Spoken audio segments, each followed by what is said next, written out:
Hi guys, welcome back to my channel. If you're not already subscribed, make sure you hit that subscribe button and turn on post notifications so that you never miss a video. Today we're going to be talking about the CEO, the executive mindset, why I view my career as a business. This video is not just for entry-level people, but it's for anyone at any point in your career. And I kind of wanted to just talk more about things that I've noticed in corporate America and how my mindset has kind of shifted as I've achieved different levels in my career. Make sure you stick around and watch the entire video.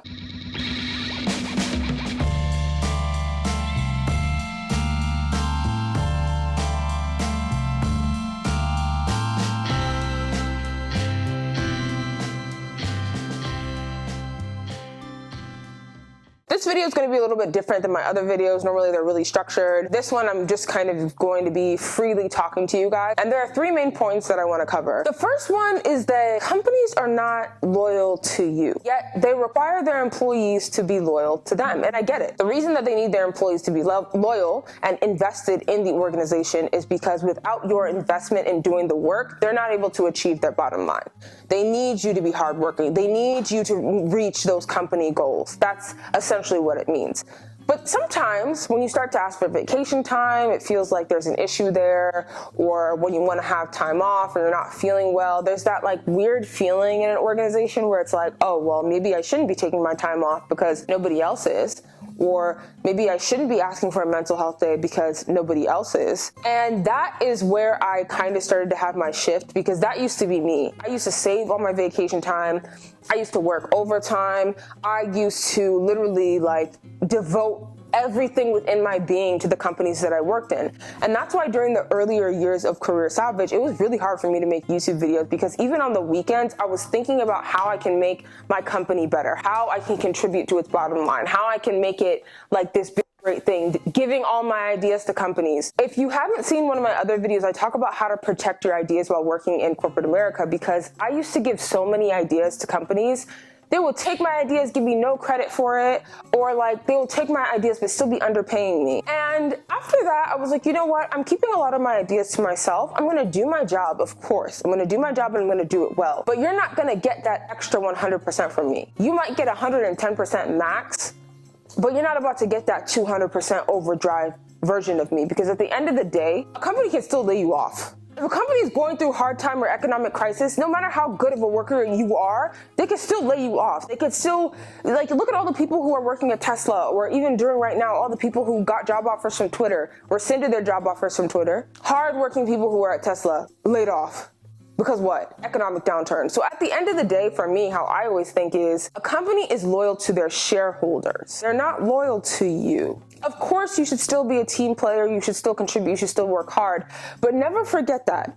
Once that's sitting in the back of your mind, it starts to shift your perspective on how you should view yourself and your skill set. Because don't ever for a second, I don't care how many initiatives they have in that organization, don't ever for a second think that that company cares about you. As an employee, your skill set is your business. And this is why I say I view my career as a business. I have a skill. My skill is understanding the regulatory guidances, understanding how to come up with strategic plays for product development, understanding how to work with clinical operations, understanding how to take a company and its product and the phase that it's in its clinical development, and move it to the next stage and the next stage, how to interact with the FDA and other health authorities, how to maintain applications. That's skill. I'm selling my skill to the company.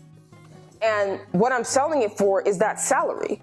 I'm selling it for the salary, the equity, all these different things that come in a compensation package, as I've talked about on my channel. But I'm selling it to the company. Yeah, I'll sell it to you. But it's kind of just like how the stock market works. Once you get to a certain point in value for what you were selling, you know, you're giving your money to buy stock or whatever. Once it gets to a certain value, you pull it out. You take your money out. Same thing with quitting a job. Once you feel like you've reached a certain point in that organization, you feel like you've gotten what you need, you pull out your skill and you go sell it to the next bidder. That's the same way companies operate in selling their vision or their dream to their shareholders. Their shareholders give them money. Once shareholders feel like, okay, I'm done with this, they take their money back, they take their investment back, and they go invest in something else. Your skill set is a commodity that you're selling to an organization. I genuinely used to be that person that was like, oh my God, my job is my family. Like, I feel like we're a family here. We're all so close. I love my coworkers. Like, we all have these great relationships. I never want to leave. I feel so like comfortable and close here. I don't view it that way anymore. I still engage in conversations with my coworkers. Sure, I could be cool with you. It's not a problem. I still can believe in what an organization is doing, of course. Like any investor would believe in what they're investing. But that doesn't mean just because I have closeness, and it's the emotional piece, which some people might say is a good or a bad thing, but it's the emotional piece that keeps people in jobs forever. I don't allow myself to get to that point. Like, I just don't. Because that's when you stop blocking yourself from greater opportunities or allowing yourself to believe that a company won't let you go. And then that's how people get caught up, and they're like, I didn't think I was going to lose my job. I didn't know I was going to get laid off. I didn't know this. I didn't know that. I thought my company really valued me. At that point, it has nothing to do with value. It has to do with the bottom line. I've just evolved as a career professional to view my career as a business. My skill is the commodity that I'm selling to the highest bidder. And once I feel like I've capped out on that bid, once I feel like I've capped out on that opportunity, I move to the next opportunity. Some people may view that as an opportunist or whatever you may have it, but I feel like I want to be honest with you guys on this channel, and I've always been very honest and transparent. Don't get caught up in any one organization. Don't get caught up and believe that like this is going to be the place for you forever and they care so much about you. And if that's the person that you are and you want to stay with your company forever, please do it. This video isn't going to be applicable to everybody. If you feel like your company is shortchanging you or you're noticing little things, pay attention to that and pay attention to your intuition.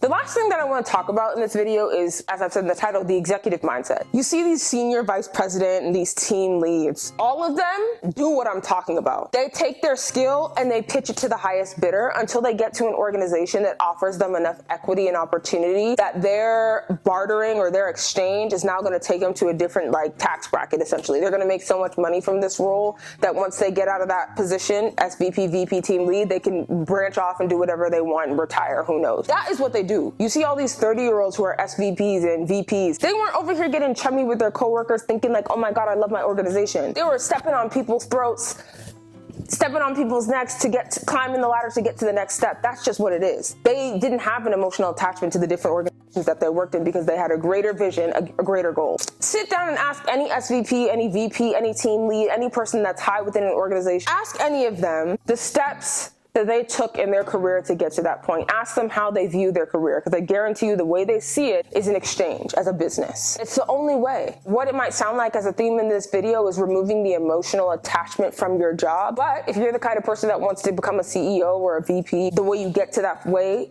is literally by doing what I've said in this video. It's by treating your career like nothing more than a business. These were just my thoughts, just rambling. Let me know what you think in the comments. Let me know if you agree, you disagree. Thanks so much for watching, guys. Make sure you're subscribed.